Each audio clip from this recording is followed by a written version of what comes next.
From the Detroit Free Press, I'm Robin Chan with today's voice briefing. It's Tuesday, December 5th, 2023. This is Todd Spangler, Washington correspondent for the Detroit Free Press. When national Democrats and President Biden decided that Michigan should vote earlier in the presidential primary season, it put Michigan Republicans in a bind. Where Democrats decided to let Michigan have its primary on February 27th next year, that violates Republican rules that only 4 states, Iowa, New Hampshire, South Carolina, and Nevada, can go before the beginning of March. To do otherwise would mean forfeiting most of the state's delegates to next summer's nominating convention in Milwaukee. But a deal has been worked out between the state GOP and the National Party. Republicans voting on primary day will see their votes go toward electing 16 of the state's 55 delegates, as long as the state Republican Party passes a resolution after March 1st divvying up those delegates according to the vote.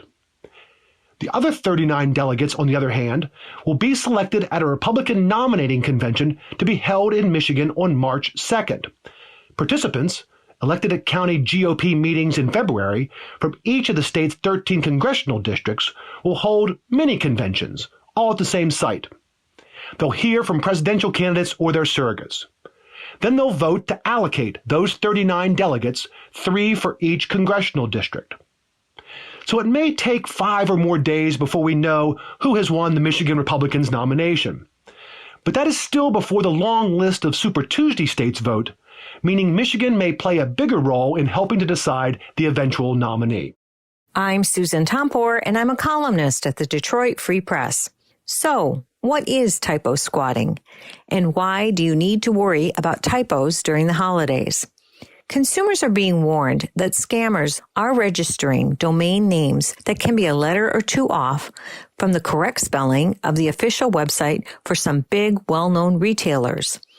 The cyber crooks are taking a chance that you'll have fat fingers and you'll misspell the legitimate website when you're in a rush to shop online.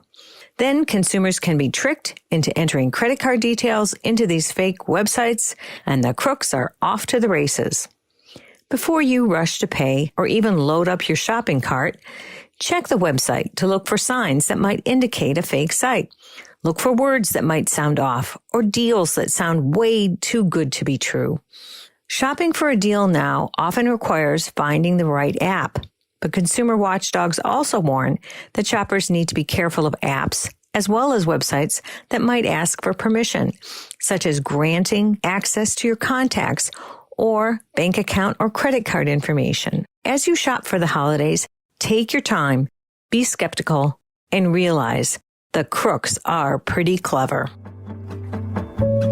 Find more from the Detroit Free Press on freep.com. That's FREEP.com. Thanks for listening, and you'll hear more from us tomorrow.